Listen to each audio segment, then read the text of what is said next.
And you'll hear Hooch in the background here. He's giving himself his morning bath. So anyway, I would like to make a big shout out to our lead sponsors for the conference. We have two sponsors this year, and it's great that they were willing to take a chance on this conference. The International Cat Association is one of our lead sponsors, and they are the largest genetic registry of pedigreed cats and the #1 registry for non-pedigreed cats and kittens, known as household pets. Whether you adopt or shop, TICA is the one-stop shop for all cat lovers. The International Cat Association has more than 6,000 members and they're in 104 different countries who all speak the language of cat lover by helping make an impact on the health and welfare of all cats. Members serve to educate and foster responsible spay-neuter awareness in local communities and are active volunteers at local animal shelters and outreach programs. For schools and/or senior or disabled citizens, TICA members also take active roles in numerous citizen advisory groups to foster responsible legislation regarding the health and welfare of cats. To learn more about TICA, go to www.tica.org. And I hope everybody is aware of the Fix by 5 program. And if you are not, put it in the question box that you don't know anything about it, and I'll make sure you get the link and get information about this great group. Feline Fix by 5 is a program to raise awareness about the importance of getting kittens fixed before they're 5 months old in order to prevent unplanned litters. Fix by 5 has now been endorsed by all the major national veterinary associations and organizations. We urge you now to make sure that your vet has this information and is able to share it with clients. To get the full story, check out Fix by 5 Month's website. Just Google Fix by 5 and get all the information. Remember, Fix by 5 saves lives. So thank you again to our sponsors. Like I said, without sponsors, we wouldn't be able to have a conference. So today's first presentation is by Mary Peng. It's called Introducing TNR to China, Successes and Key Learnings for Creating Community Mass Trapping Programs. And Mary's background is as the Chief Executive Officer and founder of the International Center for Veterinary Services, the premier full-service international standard animal hospital, pet care facility, and humane animal welfare resource center in Beijing, China. Mary is a certified trap, neuter, return trainer and practitioner and teaches TNR best practices and manages the ICVS, humane animal welfare, and rabies vaccination programs across China. ICVS created the first global best practice structured TNR program in China, which was launched in 2006. Mary is also a trustee of the Jane Goodall Institute Global Board of Directors and oversees the Roots and Shoots companion animal welfare and wildlife conservation programs.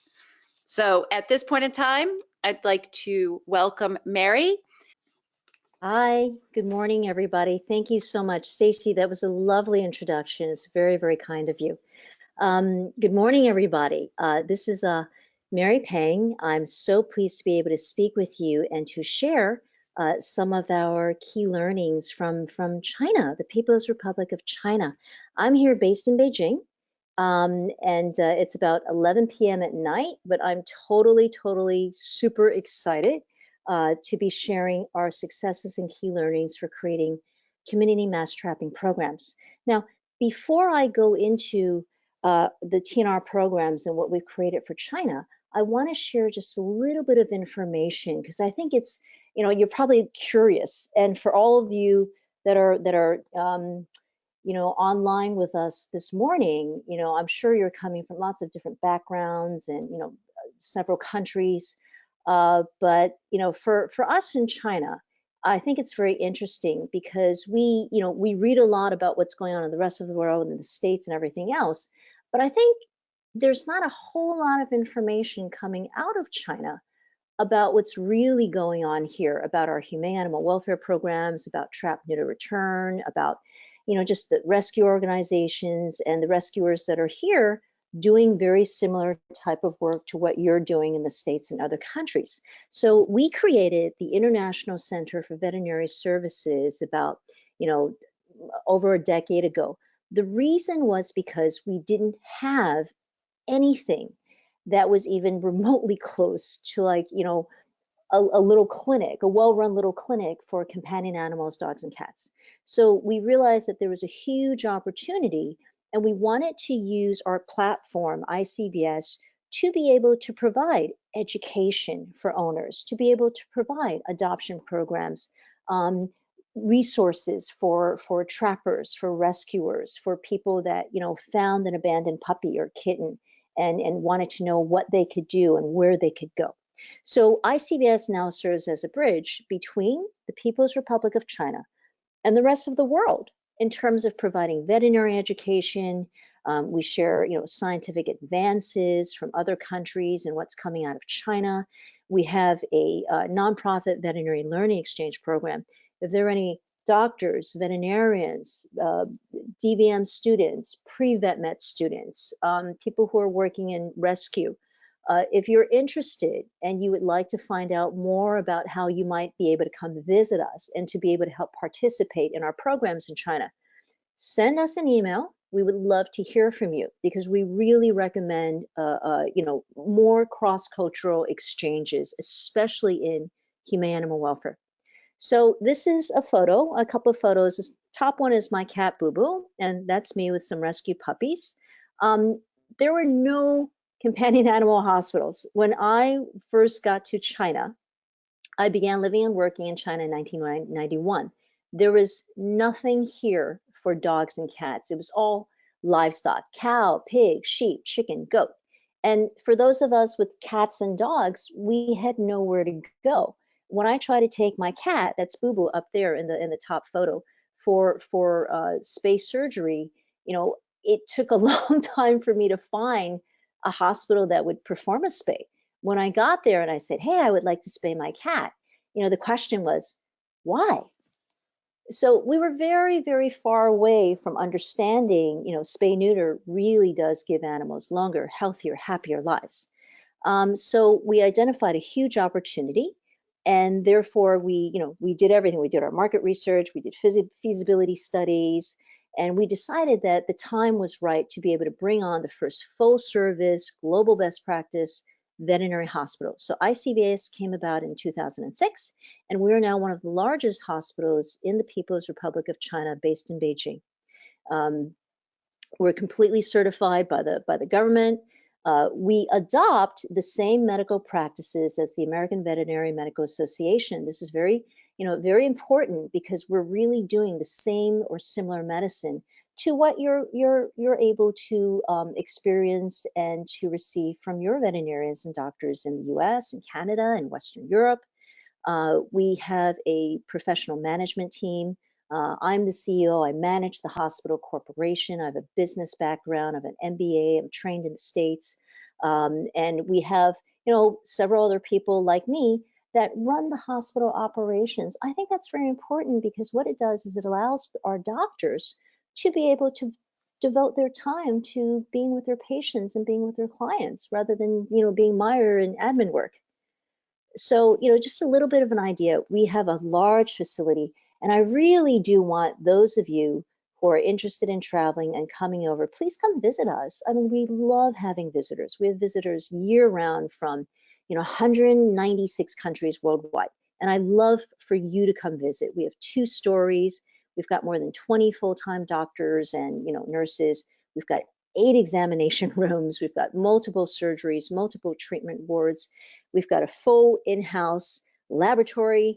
You know, we have a grooming salon, we have boarding kennels. So it's really a very, very large facility, and it is sort of like a, you know, one stop for everything, you know, companion animal related. You can come to us and we probably will be able to provide services and medical care.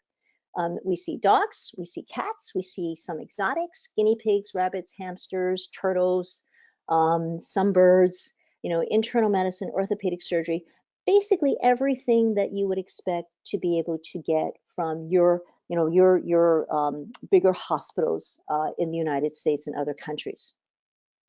One thing that's truly important, and this I need to really highlight, is the rabies vaccination programs that we have here in China. In China, you have to be designated as an animal rabies vaccination clinic to obtain legal rabies vaccines. They're all imported vaccines by the government, the Agricultural Bureau. And they will then, sell it to their designated animal rabies vaccination hospitals. And ICVS is one of the largest in China. This is super important because all animal welfare concerns, issues, policies, programs stem from the fear of rabies. China is a rabies endemic country. We have the world's second highest rate of rabies fatalities worldwide. India is the only country that has more rabies deaths than China. We have over 3,000 confirmed rabies deaths per year. And 98% of those rabies deaths are from dogs and cats. So the rabies reservoir is in the companion animal population. Compare that with the United States. You maybe have 1 to 3 rabies deaths a year in the United States. And those rabies deaths are usually not from dogs and cats. That's from wildlife, a bat, or even people who have traveled to rabies endemic countries who then, were bitten by a dog while they were traveling and then went back to the United States and became infected. So it's a huge, huge issue. And you're going to see this theme throughout our trap, neuter, return programs and everything that we do to keep the humans and the animals in our community safe. We're an A-rated hospital. All right, this is by the government certification system, and we have an A for our social responsibility programs, for our hospital design, for humane animal welfare programs, for operations excellence, for service quality, and medical staff credentials. We were also voted several years in a row. The Expat Life Awards gave us the best veterinary clinic. Beijing municipality, Beijing city, let's call it that, Beijing city, we have a population of about 24 million people. This is a large city, as large as many countries, or larger than many countries. So, there's a huge international population here. We serve all of the diplomatic missions, all of the embassies, the United Nations, the European Union delegation. So there's a lot of, people who are not Chinese nationals that are in Beijing, and we serve this population as well because we're a full service bilingual facility. Visit our websites, www.icvsasia.com. Come and take a peek and poke around and send us an email if you have any questions. We also try to extend our knowledge about, owner education, humane animal welfare, what to do if you rescue a cat, if you found a cat in your compound. Here's a little article that we write for City Weekend magazine. We have a monthly column, Ask a Vet and Adopt a Pet, and we try and always mix in some humane animal welfare, animal rescue, TNR related questions into the mix because we want people to be engaged. We want people to get involved with rescue. We want people to foster. We want people to become educated on TNR. Okay, so that's enough of an intro. Let's dive right into our programs for trap, neuter, return in China. Okay, so we have a long and rich culture of pet ownership. We've got dogs and cats and crickets and songbirds and goldfish. We have had this for, thousands of years. China has a 5,000-year history. So we've always had companion animals. We have cats and kittens. This is one of my favorite squirrel paintings. This painting depicts a little courtyard scene with some children, and it dates back to the Yuan dynasty. This is about 1271 to 1323, about that time. So they were already having paintings, with little kittens and cats in the courtyard. And we still have that today. We all have courtyard kitties. This is what, our domestic compounds we call courtyards. So we have lots of courtyard cats. How big is this cat population? Well, number one, there are no statistics, like the China State Statistical Bureau doesn't have this number. So we have to try and figure it out based on population projections or, just sort of proxy estimates. So for about 24 million people, I think it's safe to say we maybe have, if you divide that by, 6, for every 6 humans, maybe 1 cat. Let's say we have about 4 to 5 million cats in Beijing. I think that's a fair number. Across this country, If you have a population of about 1.3 billion, 1.4 billion people, you're looking at a population of about 200 to 230 million cats across the People's Republic of China. So we have a lot of cats. Every single compound, we have cat colonies, right? So a residential compound, a industrial business, business office building compound. We've got courtyard kitties in every single compound. And the more cats that you have, the more food. There's food garbage from cafeterias, from restaurants. There's always going to be more cats, and we're starting to see more and more kitty cats in our community.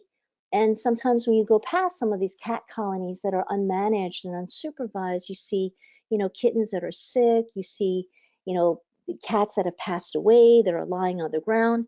And this is really a social problem. It's also a public health issue for the community. Our shelters are overflowing with cats. That is me, right? That's a photo taken maybe about 2007 to 2009 visiting a cat shelter. And look how many beautiful white Turkish Angoras there are. Like those are our street cats. Those are our stray feral cats in China. And they're beautiful, just like that. The photo on the right, this is Granny Ding, Ding Nai Nai, Granny Ding. She is very famous in China because she started as just, a kind little lady who was taking in stray cats one at a time. And then, there was a media report about her. And then people heard about her and they found out where she lived. And they started delivering and sending cats and kittens and boxes of stray cats and kittens to her. And she quickly became overwhelmed. And that's because we don't have enough shelters. There are no public shelters the way that you know them to be in the United States, where if you have an animal that you no longer wish to keep, you can go to animal care and control and you can relinquish the animal, right? And the shelter will take them in, and that's how we keep stray animals off our streets. We don't have public shelters like that in China. They're all sort of privately run little shelters. You may have started with a kind person, a good Samaritan, or a group of good Samaritans. They started rescuing animals off the street. Well, you keep doing that over time. You wake up one day and you realize, wow, I've got 200 dogs and cats in my backyard. I guess I'm a shelter. And that is almost how 99% of all the shelters that we have, that's their genesis. That's how they came about. They have no legal registration status. None of them are legally registered. They have no business license. They certainly don't have any nonprofit registration license. So they can't fundraise. They can't do all those things that you can do if you're a 501c3 in the US, or if you're a nonprofit in other countries. You have rights and privileges. We don't have any of that here. And these people, all these rescuers, are on their own. There are no humane cat traps or trap banks. I before this conference started, I was chatting with Stacy, and we talked about the old days before we had traps. We were all sort of using air crates or boxes or nets. These things were just so dangerous. I mean, the cats could get hurt and did get hurt. People were getting hurt. It was a very, very, unideal situation for the animals as well for the human handlers. And when you're starting off and there's nobody even making cat traps in your market, what do you do? So this was a very, very tough situation when we first started out. It's gotten better now, but there's still lots of people trying to do TNR, still using these methods today. There was no standard for ear tipping. We had heard about different types of methods. We tried out all sorts of different methods. There was no communication. There was no sharing. There was no real social media in those days. You didn't have things like WeChat or WhatsApp and Facebook and all these apps that you could just send out photos and everybody would have the same information. So, these are two Chinese cats that are ear tipped. It's interesting because in China, there's this sort of the boys get their left ear and the girls get their right ear. And, sometimes it would get confused and you wouldn't know which ear people were tipping. It didn't matter as long as you were doing a straight line tip across the ear. But we also saw lots of different variations. We saw little nicks in the ear. We saw little notches in the ear. These are just some cats that we've seen around our neighborhoods with different types of ear notching or ear tipping. And over time, who's to say that this cat didn't have a cat fight and just lost a little piece of his ear? It's very hard to tell. And the other greater challenge was not everybody knew that ear tipping or ear notching was supposed to signify something. Most people had no idea that it meant anything.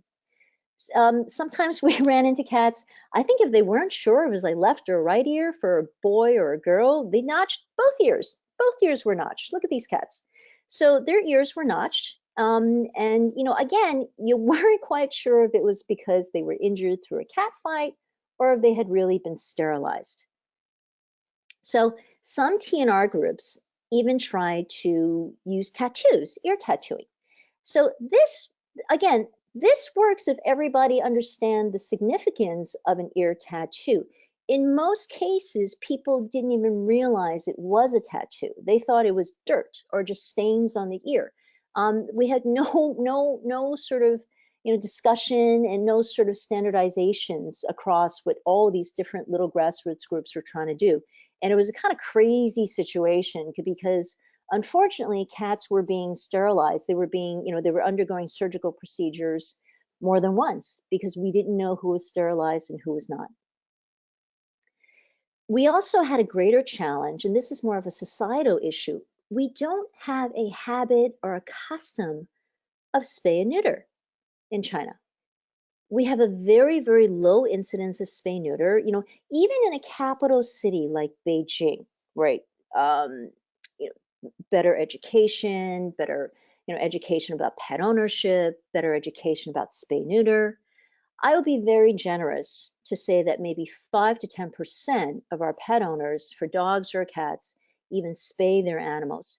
We have to understand that spay and neuter is still often associated as a form of cruelty to animals. And this is a huge challenge for the veterinary community, the humane animal welfare, the rescue community. It is a huge challenge when a large part of the population thinks that sterilization is cruelty. And I think I have to give you a little bit of a cultural context as to why that perception is so strong. China has had human reproduction, family planning policies in place since the 1980s. You may have heard about the one-child policy. Recently, it's been relaxed so that you can have 2 children. But we've had population control and reproduction control of humans for a very long time. People don't like it. People don't like being told how many kids they can have.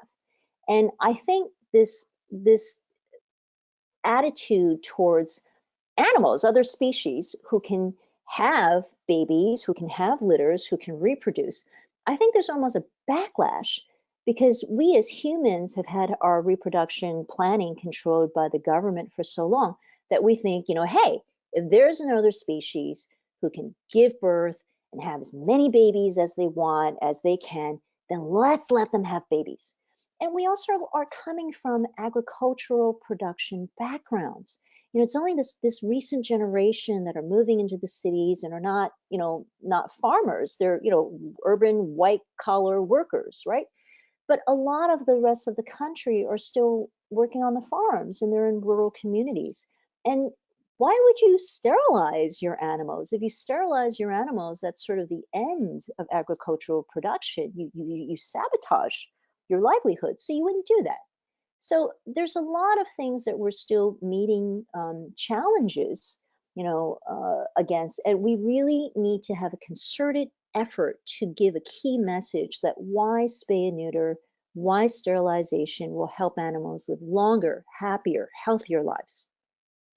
Okay, so TNR is effective and can be successful when you have a veterinary community with shelter medicine protocols in place. You really need to have a veterinary community because at the end of the day, somebody needs to spay and neuter these cats. Somebody needs to rabies vaccinate these cats.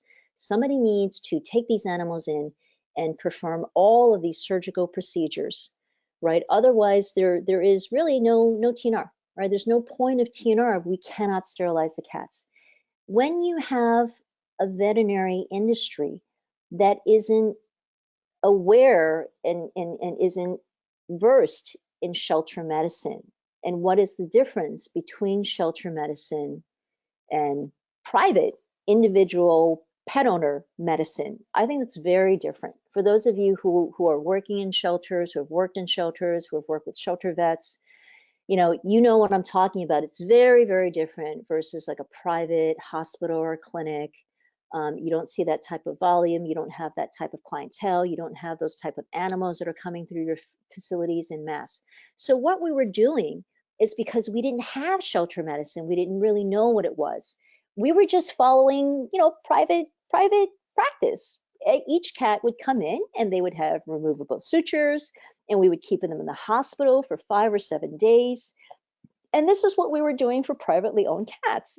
You can imagine the amount of scratches and bites and injuries, because we were trying to do this with feral cats. We were trying to do this with the friendly, stray cats that were in the courtyard compounds. It was crazy. And there were lots of complaints and frustration and anger from the trappers and rescuers. Cats were, of course, injured. They would, break off a nail. They would, like hurt themselves because they were bouncing off the walls inside their kennels every time somebody tried to change the litter box or, reach for their food bowls. It was very, very stressful for everybody involved. And also, I show you these photos of these cats on the left-hand side. The top one is wearing a little gauze bodysuit. We put these on the cats after space surgery. There's also a little mesh bodysuit.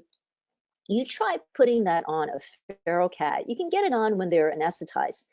What happens when they're awake? There wasn't the understanding that you can't be dealing with the ferals that the way that you're dealing with privately owned cats. It was just way too early in the game at that stage. And I'm talking about 2006 to 2009. This is all really, really happening for the first time. And everybody in the industry and the community was learning about the nature of ferals versus friendly strays, and that you needed to treat them differently in terms of your protocols.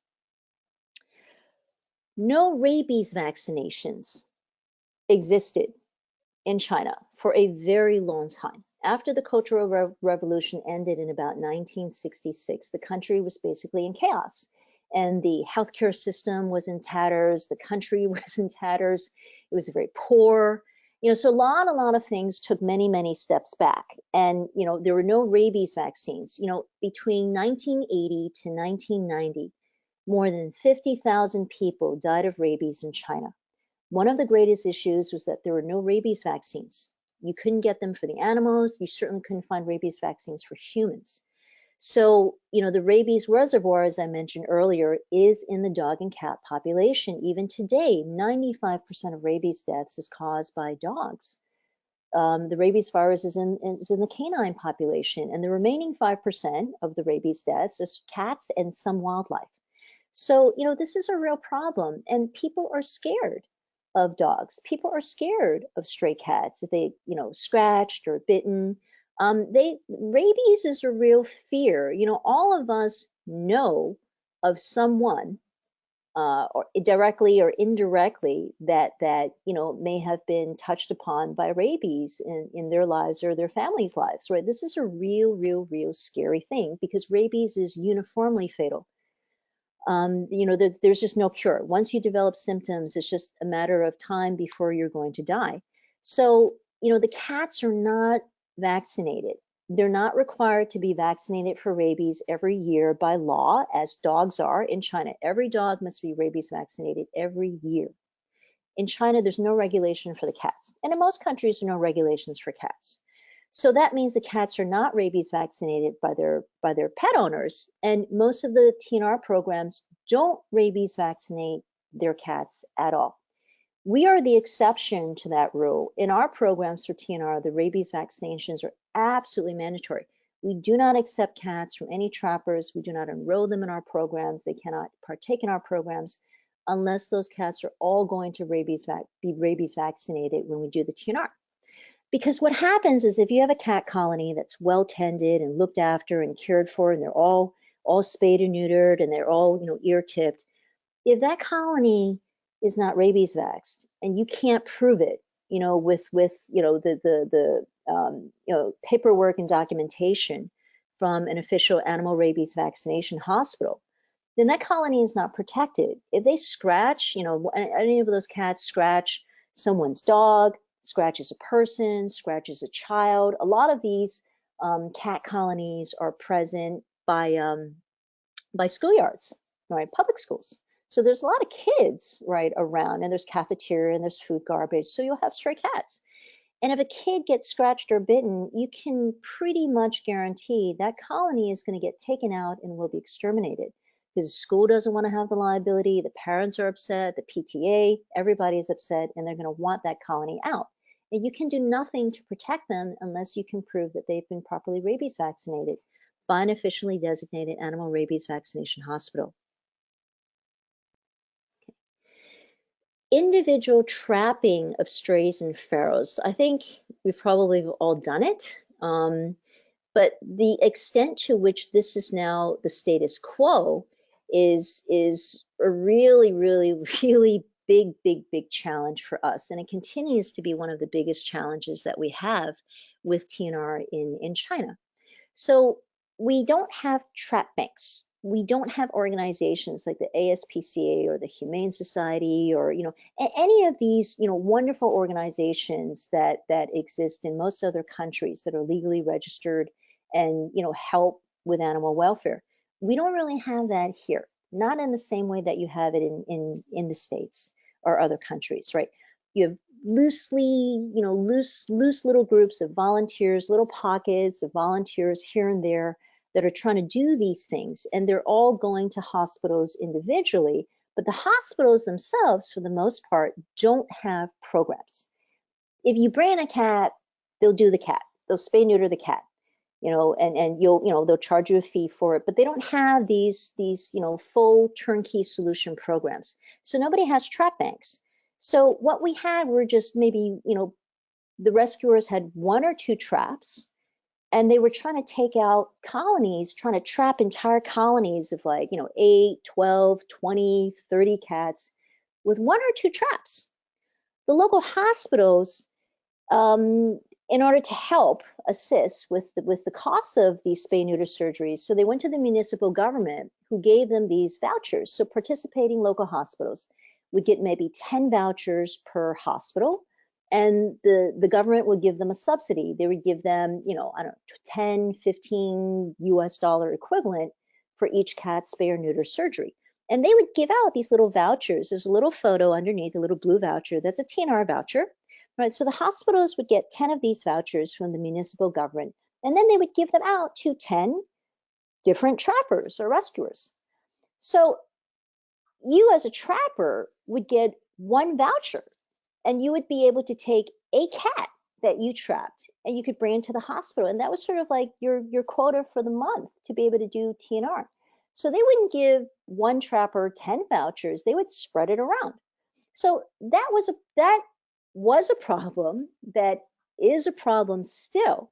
And then what I find is happening in reality is that these vouchers aren't even being used for TNR cats. They're not even being used for cats that are going to be returned to their compounds. They're being used by rescuers who find a nice cat. Oh, I'd like to get this cat adopted. I want to get him neutered and spayed. Where can I do it really, really cheaply? And they will take them and get the surgeries done with these vouchers. And I guess the compromise is that the cat would have to be ear tipped. So they would get, the cat's ear tipped, and they'd be happy to live with that because they get a very, very cheap surgery. But that really takes away from the community because it doesn't allow real TNR to be done. So this is a big issue for us because we still face this on a daily basis. And when we teach mass trapping, the biggest response we got from the Chinese, trappers and rescuers was like, oh, how do we deal with all these cats? We can't bring them in all together at once. We don't know how to do that. We're used to doing this one at a time. So we had to overcome some resistance to be able to show people the economies of scale and the effectiveness of doing mass trapping. Okay.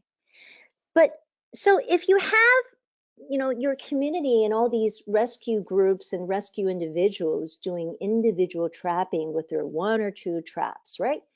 What happens? Well, this sort of becomes the status quo. It's what people become used to, and they become very resistant to doing other forms of trapping, right? Because they got used to it. You bring one cat at a time to the clinic, you do it, do it, and then bring them back. But it took a long time to trap all these cats. And you've all done this, right? So a lot of you have lived this. So you start out, you're really, really gung-ho, you're very enthusiastic, and you're totally like turbocharged to get this done, to trap your colony. But then it's like, there's the days, the weeks, the months go by, that enthusiasm starts to wear down and it starts to peter out, and people start to get exhausted. And then you look at the cost of your time and your transportation. You cannot take animals on public transportation in Beijing, in China. You can't bring them on a train. You can't bring them on a bus. If the only thing that you can bring is a guide dog, and you have to have a licensed guide dog to do that. So you have to take taxis, or you have to find somebody with a car, and that becomes very it's just not very efficient, and it becomes exhausting over time. And then the communities didn't see any impact because we were never really able to get more than maybe 30%, 20, 30% of the colony would actually get trapped and would get sterilized. As you take out, the number of cats as you trap the number of cats that you bring in and then sterilize, but you're also returning them. So you're throwing them back into the mix. So to be able to trap those, remaining few cats that are not sterilized becomes harder and harder every time you keep returning more of the sterilized cats back into the colony. You have to pick them out. It's very hard to do that. So I think a lot of people would just go for the easy, low-hanging fruit. Let's identify the calico females. Let's identify the torties. We're the ones that we know are pretty much the females in the population. Let's just trap those guys and bring them in and sterilize that. And then that's what would happen. They would just get the females and leave it at that. And the males would wander around to the next compound and impregnate the females next door. And so it would just be these cycles. And the communities just sort of threw up their hands and said, you know what? TNR does not work, right? It's just not working. And that was a situation that we saw when we, were assessing the situation and seeing what happens. And what happens is you have very, very, very upsetting situations where you have this photo of, government roundups. There are occasional campaigns and roundups of stray cats in colonies, and these cats are going to be euthanized. They're going to be exterminated because TNR was concluded to not be effective. So what were we able to do in light of this, and in seeing that this was what was happening, and this was, the impression that the community, the government, the municipal government, the Animal Husbandry Bureau, this is what they were thinking, that TNR doesn't work. So we began first by, looking at best practices from around the world, and I, my wonderful mentor and good friend, Brian Cordes, I trained with Brian in New York. I attended a workshop with Neighborhood Cats. I was certified by Neighborhood Cats. I also worked with the wonderful Nancy Johnson from the Humane Society of the United States, who was so supportive in providing lots of literature and information. Our own Stacy LeBaron hosted me on a visit to the Merrimack River Feline Rescue Society. I drove through because my sister lives in Massachusetts, and I drove through, and they gave me a wonderful tour. They showed me their mobile clinic. We talked about outreach programs, and that was the beginning of our friendship. So, we were able to produce the how to perform a mass trapping video, right? Brian Cordes was so kind to give us the ability to produce the Chinese version, which we use in China. We show that at all of our workshops. We host and we created a series of TNR programs and workshops. We give these for free monthly. Every month we do workshops. They're bilingual. We do them in Chinese. We do them in English. And we provide a turnkey solution so that there's spay, neuter, there's low-cost vaccines, there's deworming, there's flea and tick prevention. We also have adoption programs for the friendlies and for the little kittens that will come through the TNR program. So it's a turnkey solution for the community. We are the only hospital that does this. The other hospitals don't have these types of programs. They see lots of patients. We all see patients, but we made it our mission to be able to provide humane animal welfare best practices, to provide the education, to provide a platform, to provide a facility, to provide the actual, what we call last mile medical services. Someone's got to do the spay, the neuter, the ear tipping, and do them against best practices, and really treat those cats with the respect and decency of any other cat, a private owner's cat or a TNR cat. Cat is a cat is a cat. A life is a life is a life, and we treat everyone equally. And I think that sent a lot of shockwaves through the community because, the strays and the ferals and all these picked up, abandoned, rescued animals were really considered second-class citizens.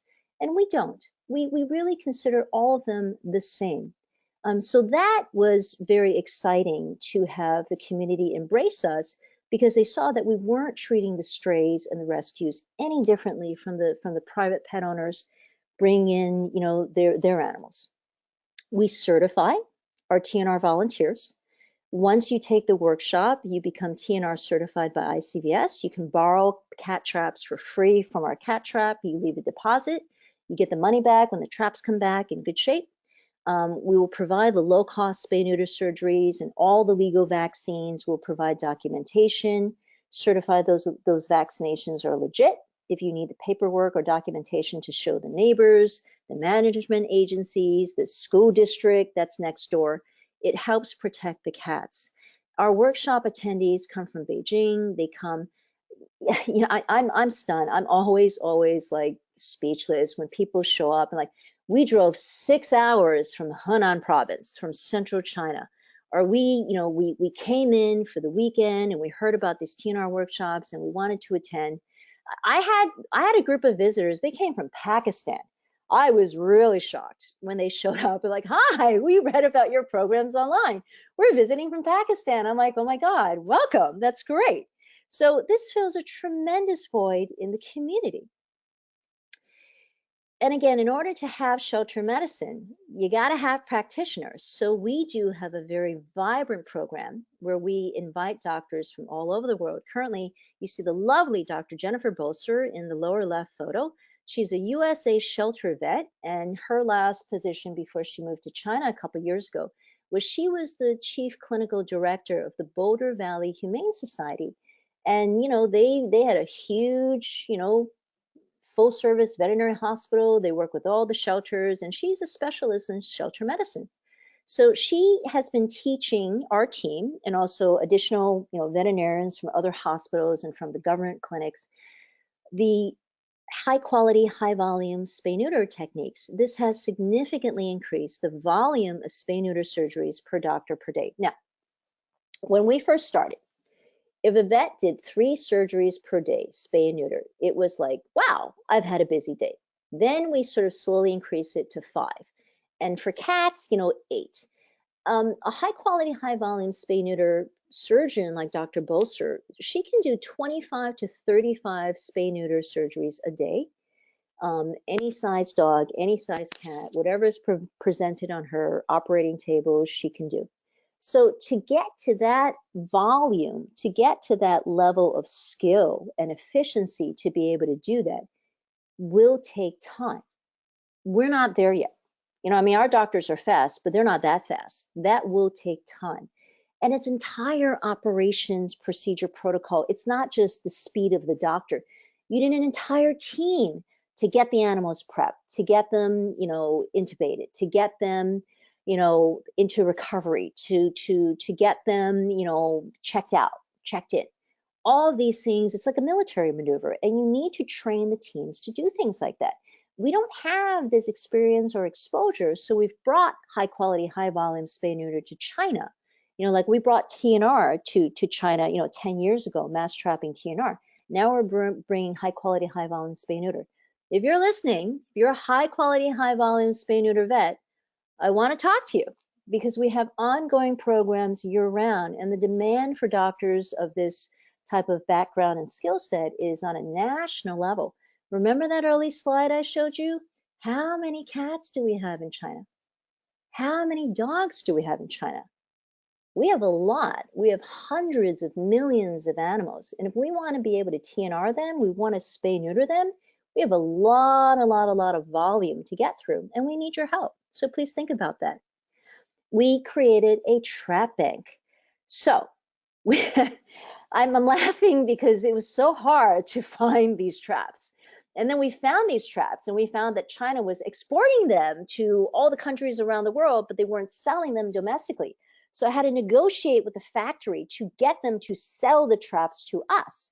So you can't just buy one or two. Like if you place an order, the factory won't ship unless you buy 50 or 100. So we had to raise the funds in order to purchase our first trap bank of 50 traps. And they're beautiful, and they're big, and they're spacious. You know that you see the photo on the left-hand side with that fork divider? That is handmade because there were no divider forks. We had to hand make many things in the early days. But now we have, manufactured traps and dividers, and we're good to go. We demonstrated that mass trapping is effective and that it is immediately impactful if you can get 78%, 70 to 80% of the colony. If you can trap the majority of the cats, you can almost see, right away, fewer kittens, right? Fewer howling, fewer screaming in the middle of the night. So we had to educate the trappers and rescues on one of the benefits of doing mass TNR. And believe me, there was a lot of resistance. There was a lot of not invented here. It might work in America, might work in other countries, but this is China. It's very special. We have to do TNR with Chinese characteristics. So, you're going to get that in every country, but we certainly experienced it here. And once we started showing people how to do TNR, we did these two photos. We did TNR in a very traditional Chinese courtyard compound, little low-rise, little courtyard houses. And we had to go up on the roof to set those traps because that's where those cats were hanging out. And the neighborhood, the people were just like, that's not going to work. That's ridiculous. You're not going to get anything. We trapped 16 cats in 2 days. Just about the entire colony was taken out. We were very lucky because the cats had never seen traps before, so they didn't know what they were. We didn't have to, train them days in advance and, keep the trap doors open. We were very lucky. We put in some tasty, wet cat food and some tuna, and they just went running into those traps. It was great. So by being able to show, look, this is the result if you can trap 70 to 80 or higher percentage of your colony versus the 20, 30, or even 10% of the colonies that people were trapping before. Now we perform TNR in hundreds of compounds and communities in Beijing. We do about 800 to 1,000. It varies every year. Some years more, some years a little less. But we have to remember, like, we're not a shelter. We're not a shelter. We don't have a shelter. We're a full service hospital. We have these programs, but we're not, funded by the government, or we don't receive subsidies from anyone or any, foundations, though we would love that, to be able to do these programs. So we have to be able to schedule the surgery days, so that we also have our regular surgeries, and then we've got our TNR days scheduled in throughout the year. So, if we were just doing TNR, we'd be able to just triple or quadruple the volume, like, in an instant. It wouldn't be hard to do that. So we continue to help set the standard for TNR best practices in China. And now we're training other TNR program managers. We're training lots of rescuers and rescue organizations. They're driving in, they're flying in. We've got demand to be able to start to give this online to people who are, 600, miles away across the country. But the greatest challenge is being able to help replicate, set up the traps, help them find traps, set up trap banks, do the trap training, and to really handle the logistics. The coordination and the policies and the oversight of your policies is so important. We're super strict. We do not accept cats in crates and nets or, like burlap bags. You got to use a trap. You do not borrow traps from ICVS unless you've been certified and you've been through the program. There's too many scary things that can happen because, people who are, unaware, they can get hurt. Children will get hurt. Little dogs will run into the traps. You'll have a whole flood of community and legal issues on your hands if you're not properly trained. We also have, waivers of liability. We have to get authorization letters from the owners of the properties or the management agent of the properties. You can't just stroll onto somebody's property, put down your traps and take their cats. You need to have the cooperation of the, what is it, building maintenance, grounds maintenance, operations maintenance, these types of organizations, because you trap somebody's privately owned cat and you sterilize it and you cut its ear off, you're going to have a lawsuit. Like that will happen. And people will go after you for damages here. So we tell people to think it through, have a plan, and because this is still new for so many individuals here, like TNR after 10 years is still very new. So we're still, facing a lot of groups and communities that are just hearing about this for the very first time. It's like every day it's new for someone. So this is really important that we continue to really give these programs to the community. And we really want you to understand that we're doing the same things as what you're doing in your communities. We're doing it in China, we're doing it in Chinese, but it's all the same thing. We all want the best things for our cats. We all want the best things for the animals in our community because we love them. And that love is universal. And it's no different whether you're in China or you're in America, you're in the Netherlands. It's all the same. We love our community cats very much. So just give you a little example. This is what a very, very sweet example. I like this very much because this is one of our earliest projects. So the United States Ambassador, Clark Rand at that time, gave permission to the daughter of a US Embassy employee. And her name is Joy Chun. She's a Girl Scout, and she was in high school at that time in Beijing. And she came and asked us what to do about all these courtyard cats that she had in her residential compound. And she said that her mom told her there was a huge colony of cats at the US Embassy where her mom worked.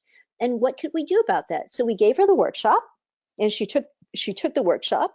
And I think she was in ninth grade. She was, a freshman in high school, young girl.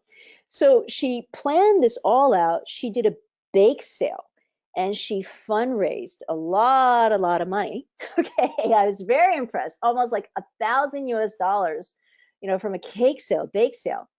And she was able to get the funding together to do her entire colony. And she trapped 8 cats, and there were 8 kittens. All the kittens were adopted. That was the beginning of our adoption programs because it was through the TNR programs that we developed, our adoption programs, which are now very popular. All the adult cats were spayed and neutered and returned.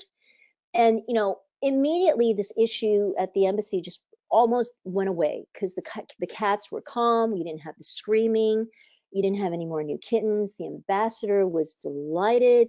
It was put out into the embassy newsletter. It was, circulated around, the Foreign Service about what the US Embassy in China was doing with their cat colony, humane animal welfare programs. So it was really wonderful. It was a win-win-win situation. The US Embassy example then led to discussion among the diplomatic officers with the New Zealand Embassy, and then we did the Austrian Embassy, and we've done the Netherlands Embassy, and now we're going to do the Turkish Embassy and the Nepalese Embassy and the South Korean Embassy. And, this is all in addition to the hundreds of compounds that we do every year. So it is very exciting, and we hope to continue to do this good work. And we, really are so thrilled, and we really, really want to thank you for your support as well, for all the organizations and Stacy and Brian Cordes and, Nancy Johnson, everybody that supported us through the years. This could not have happened without your support. So this is also your legacy, our programs here. So I leave you, with our contact information. I know Stacy's going to be very kind to share with you some slides. In the next 5 minutes, I know I have maybe another 15 minutes or so. The next 5 minutes, I want to take you quickly through and seg into just what are some of the other humane animal welfare programs that we're doing? And yes, TNR is a big part of it, but you know, because we don't have these organizations in China to do, TNR, to do adoptions, to do, rescue programs or support, supportive care programs or fostering programs, we found that we have had to really fill the void for the community. So with all of this growing pet population and more animals on the streets, abandoned animals, we found that there's nowhere for people to go. So we had to create these programs. ICVS currently funds all these programs. We get some donations from the community, not very much, but we donate our profits back into our programs. We donate the hospital, we donate the doctor's times, we donate admin, administrative staff, the physical facilities, but we do need donations to cover our medical supplies, the cost of vaccines, the sutures, the drugs, all the things that go into surgeries and TNR programs. So we're the recognized leader for the development and implementation of humane animal welfare programs in China. And if you would like to look at our website and consider making a donation, please do. It's icvsasia.com. You can donate by PayPal. There's lots of different methods. So we do TNR. We have shelter medicine programs that we train other hospitals. We train veterinarians. What is shelter medicine? We have shelter medicine training programs for the shelter operators and the volunteers, right, to help them run their shelters and their organizations more efficiently and effectively. We have, rescue, rehome, and shelter animal adoption programs, and we match the programs, and we do the screening for the adoption candidates, the adoption families. We have canine obedience training programs. 85% of adopted animals, especially dogs, from the shelters here are returned. The other averages I've seen, national averages are about, global averages about 60%. We're at 85% return rate because a lot of the pet owners have never had a dog before. So they don't even know what they're dealing with. And now they have a shelter dog with institutionalized habits who will just, go to the toilet wherever they want to go to the toilet. And the families just have no idea how to deal with this. They don't know how to crate train, don't know how to leash walk, and there's very, very, very little information for them that's out there.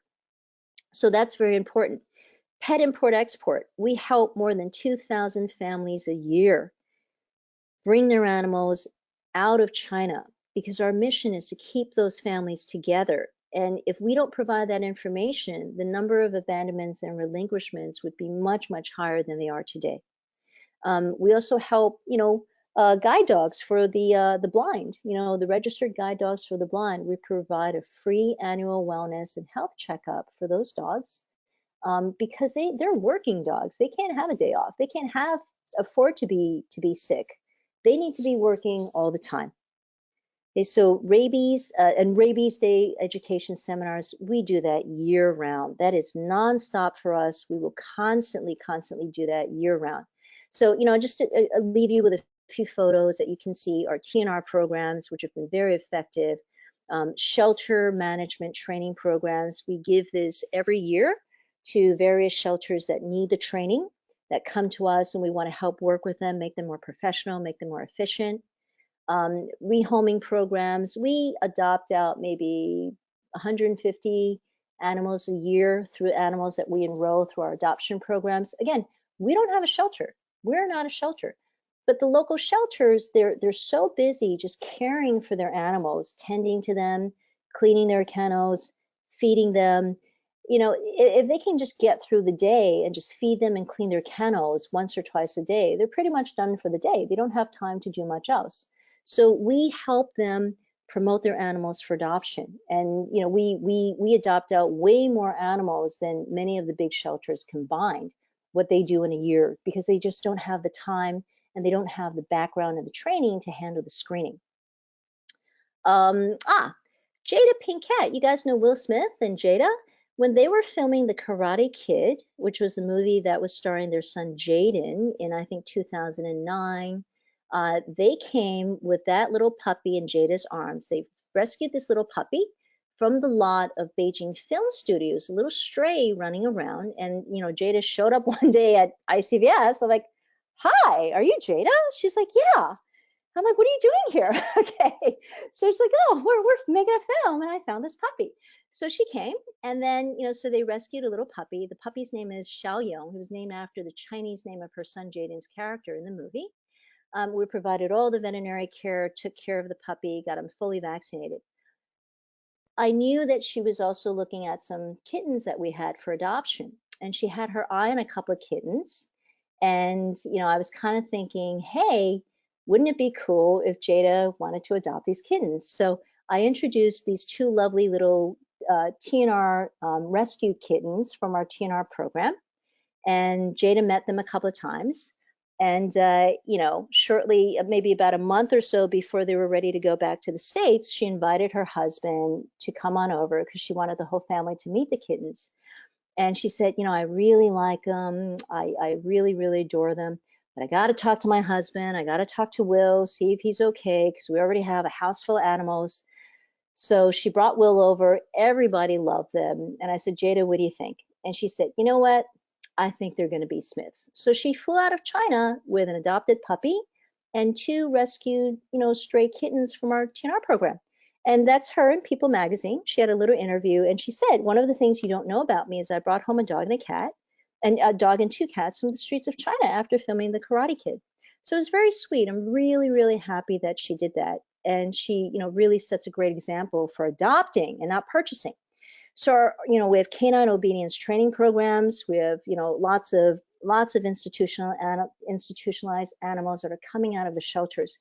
If we don't provide this, the animals don't get a forever home. They go back to the shelter and they languish in those shelters for years and years and years. The pet import export, again, the number of animals that we saw being abandoned in China, not because people didn't love them, but because people had no clue what it took to take an animal from the PRC into their destination country. And sometimes these lead times are very long. We're rabies endemic. So if you're going to countries like the European Union or, Japan, Australia, New Zealand, you have to prepare as early as 4 to 8 months ahead of time. You have to start that preparation process. And if you don't know that, if you don't know what that preparation lead time is, and you're thinking, hey, I'm gonna get on a plane next month and fly out of China, and you realize it takes you 8 months to prepare before you can go to Japan or Australia, then that animal is not flying. And that's what we were seeing, and that's why we do these programs. So we will counsel anybody that needs help about how to bring their animals out of China to their destination country. And we're the only hospital in China that offers the free annual wellness examinations for service dogs of the blind and visually impaired. You come to ICVS, they come once a year, full free physical examination, free vaccinations, heartworm testing, deworming. They get, 6 months or a year worth of heartworm prevention and flea tick prevention. These dogs can't afford to be sick. They cannot be afford to be down. They have to be working every single moment that their family members, that their owners are up and about. So they cannot afford to have a down day. So we try and keep all these dogs really healthy and, working to be able to assist their owners so that their owners can go to work, can get out of the house, can provide a living for themselves and their families.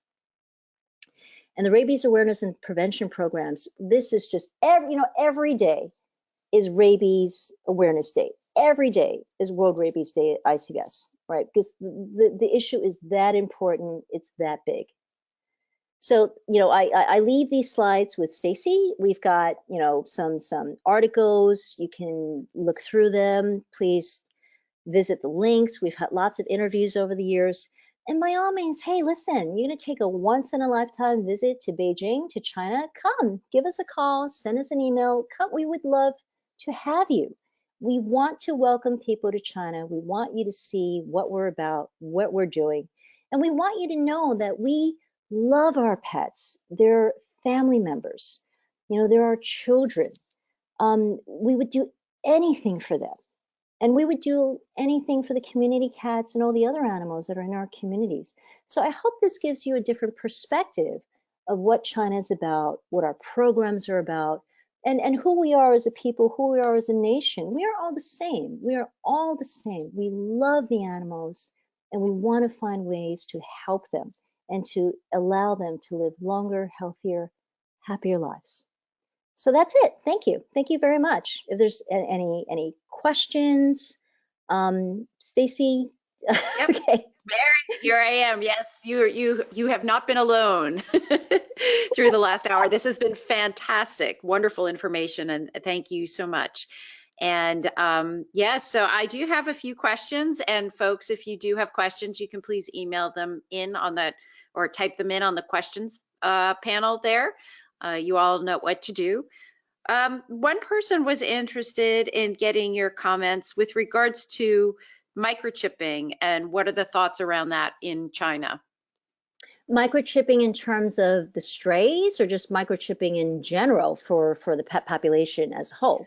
So, microchipping in terms of using it as a connecting piece for the rabies vaccination, as well as just the general interest, in the community. Are people supportive of it, or is it not a form of identification that's particularly popular?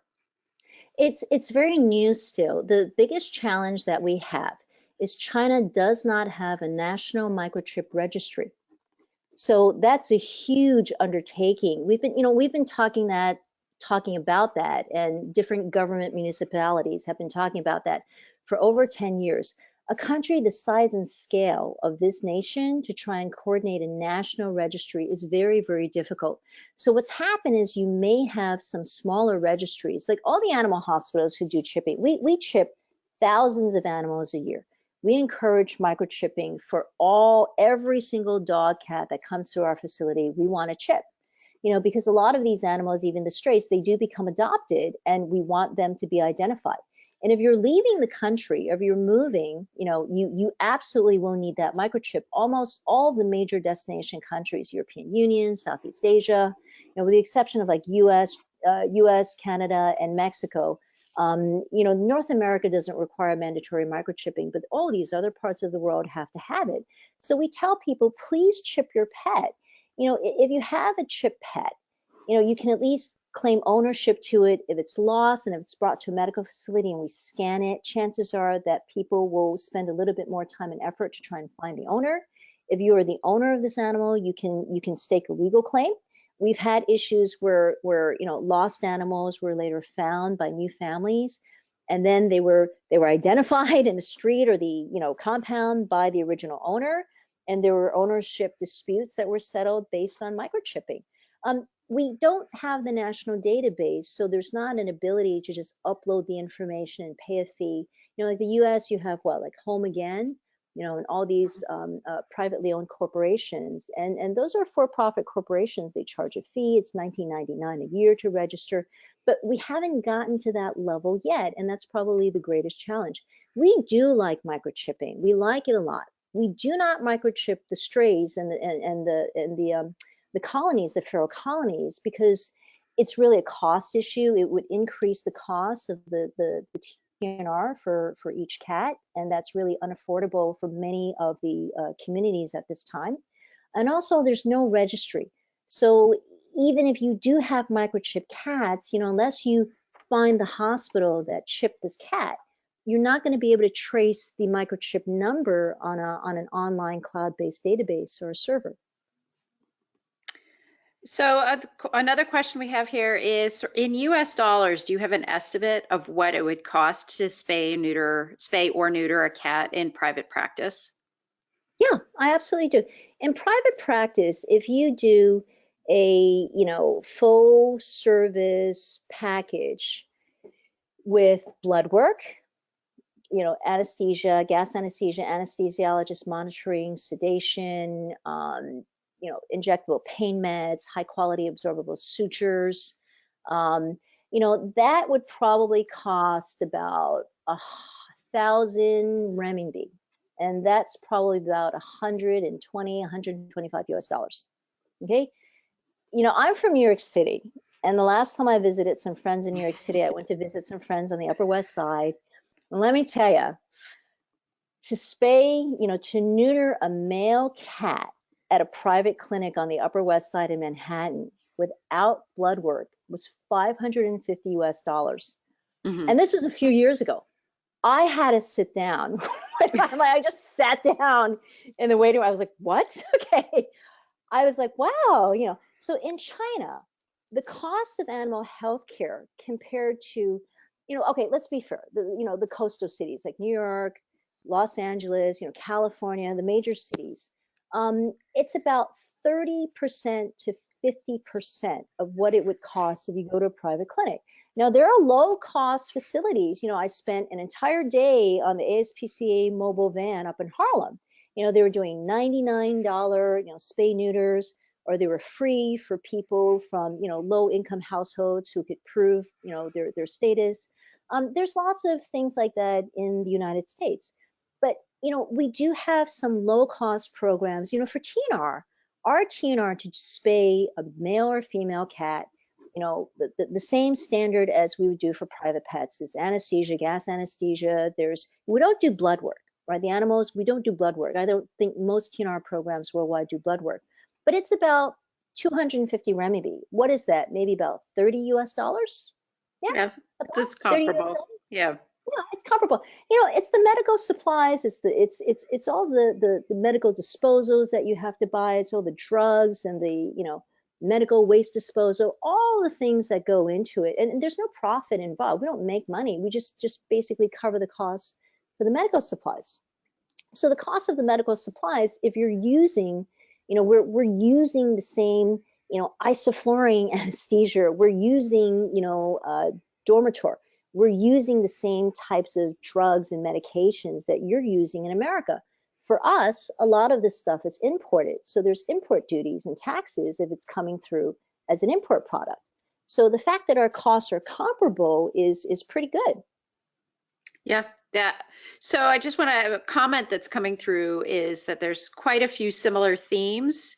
Some of the challenges that you're talking about in China actually still existing in parts of the United States. So people are very sympathetic to the challenges that you face because they feel like they're facing them here too in their communities. And one other question that has come out is recruiting veterinarians, and it's a big question. It's a challenging question.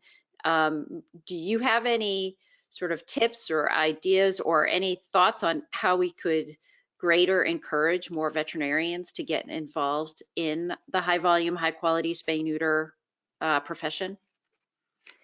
Yes, I do. I spent a lot of time on this because we basically had to introduce, high quality, high volume spay neuter to China. People are like, what is that? What do we even need to know that? What do we even care? My own doctors, were like, why do we have to do this? Okay, like we're busy. Like, people are busy. Everybody's busy every day. It's like, why do we have to be even busier? And I said, we have to understand, in veterinary medicine, we're dealing with this endless number of, like, every day another box of puppies, another, like, crate of kittens comes in. Every single day this is happening. It's happening to all the hospitals. And it's like, if you're doing 5 spay neuters a day per doctor per day, we are not making any headway. It's like doing individual trapping. It's like the veterinarian equivalent of doing individual trapping instead of mass trapping. We're doing one at a time, and we're exhausted and we're not getting anywhere, and we cannot stay ahead of the curve. So, and we're being inundated. Every single hospital is overwhelmed. There are hospitals, there are many local hospitals that will not see any stray rescued animals at all. If you come in and say, hey, I rescued this dog, I rescued this kitten, they'll say, oh, please go to another hospital. I was like, yeah, they really do that because it's just too overwhelming. Because you know what? We would do nothing else. We would do absolutely nothing else. So it would just overwhelm all of our practices. So we have to really get to the core root of the problem. Opening a shelter is not going to help solve the root cause of the problem. Having more adoption programs, okay, yeah, but why are there so many puppies and kittens? We can't adopt out all the puppies and kittens that are already there. So just doing adoption programs by itself is not addressing the root cause of the problem. And the doctors are exhausted. They're absolutely exhausted. And they feel like they're getting nowhere. They're like everybody's just swimming against the tide. So when we took the argument and we said, listen, if we learn how to spay and neuter higher volumes, and then we became the trainers. So we recruit doctors who are very well versed in high quality, high volume spay and neuter, like Dr. Boser and other doctors will come on in. Here's the key. Don't just fly in these doctors and have them do all the surgeries and fly out. I know they do it. I know they fly around. When Dr. Boser went to Qinghai, like close to to a Tibetan nunnery, where we did a project together with the Bridget Bardot Foundation, and we spayed and neutered 103 of the mountain dogs that were there. And yes, we do have to fly in people to do that, from time to time, but that shouldn't be the way to do so. That's not sustainable, because you can't keep flying these people in from overseas to do your work. You need to train your local doctors to do the work yourselves, so that you keep that knowledge in the community and that you continue to teach that knowledge to future generations of veterinarians. So we got our vets very excited, because we said, listen, you're going to learn some new techniques. And by all of us being able to utilize these techniques, we'll have greater efficiencies, we'll be able to do more volumes, and ultimately we will start alleviating some of this relentless, stray animal volume that's coming in, and that is just really, really zonking all of the hospitals collectively. We're having a population crisis. I mean, it's a total population explosion crisis going on right now, because less than 5% of our animals are spayed neutered. So what do you think is going to happen if such low numbers of your populations are sterilized? So we had to really look at the root cause, and by addressing the root cause, we're starting to see a little bit of alleviation, right? At least with all of these litters that are coming in. Any dog cat, if they're 8 weeks, 2 pounds, we spay and neuter. We're one of the only hospitals that perform pediatric spays and neuters. All of the other hospitals that you go to, let's wait until they're a year. I've heard things like, oh, let them have a litter first. And this is from veterinarians. So we have a lot of work to do to educate our own veterinary industry about at what age is appropriate. A lot of the doctors have never done pediatric spays, so they're very cautious, and I think they're a little bit intimidated. This is not what they're taught in veterinary school. They haven't done it. They're not comfortable doing it. You can't just force them to do it. If they're not comfortable, you can't force people to do these things. So you have to show them how to do this. And then once they know how to do it, it's like, oh, okay, we can do that. And then, the new staff that come in, or the veterinary interns that we have that come in every year, we train them how to do that. And it's okay if they go to other hospitals, if they go to their hometowns and open up hospitals, it's okay. Now, this is not a competition about we keep this knowledge to ourselves. We're happy to share the knowledge, but we need people to understand that, ultimately it benefits everyone. And if you're a vet and you're being overwhelmed by all these animals coming in, this will ultimately help you and your community. Excellent, excellent. So, Mary, I want to thank you so much for joining us today. We're going to take about a 10-minute break.